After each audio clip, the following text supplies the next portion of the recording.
তো আপনারা তো জানেনই আমার একটা ভালো একটা ঘর নেই, ছোটো মোটো একটা ঘর, এও টিনের আর বাঁশের, ঠিক আছে, এই না বলে কাঠের।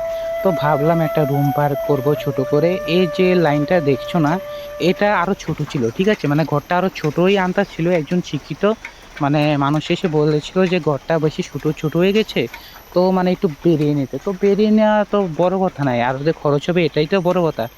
তো আমরা মানে এই যে ঘরটা তুললাম এতটুকু পর্যন্ত। তো মানুষের নানা রকম কথা, মানে একজন ভালো কথা বলেছিল মানে ঘরটা একটু বড় করতে, তার সাথে করলাম। তারপরে আরো মানে কয়েকজন মানুষ এসে বলে এটা নাকি মানে গরুর ঘর, এটাতে মানে গরু থাকা যাবে, মানে এমন কথা বলে আর কি, মানে তা না মারে। তো আমরা গরিব মানুষ, ঠিক আছে, গরিব মানুষ যে মানে এতটুকু যে মানে ঘরটা তুলছে, তারা নিজেই বুঝতে পারছে যে কত মানে কত টাকা।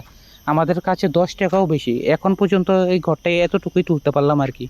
তো এখন পর্যন্ত কাম রয়েছে অনেকগুলো, উপরের মানে সবগুলো তো রয়েছে, প্লাস্টার রয়েছে, আর যে মানে নিচে পাকা সিমেন্ট দিয়ে এইসবও রয়েছে।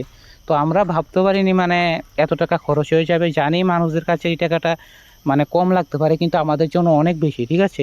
একটা ঘরের প্রয়োজন, কিন্তু জানি ঘরটা লাগবে। আর নিজে থেকেই ঘরটা তুললাম, কারোর মানে সাহায্য পাইনি, মানে নিজে থেকেই ঘরটা তোলা। আর তোমরা যারা যারা ঘর তুলেছে তারাই ভাবতে পারে কত টাকা লেগেছে। তো এই দেখো, এটা হচ্ছে আমাদের আগের যে বাঁশের আর টিনের ঘরটা, এটা হচ্ছে এটাই, ঠিক আছে।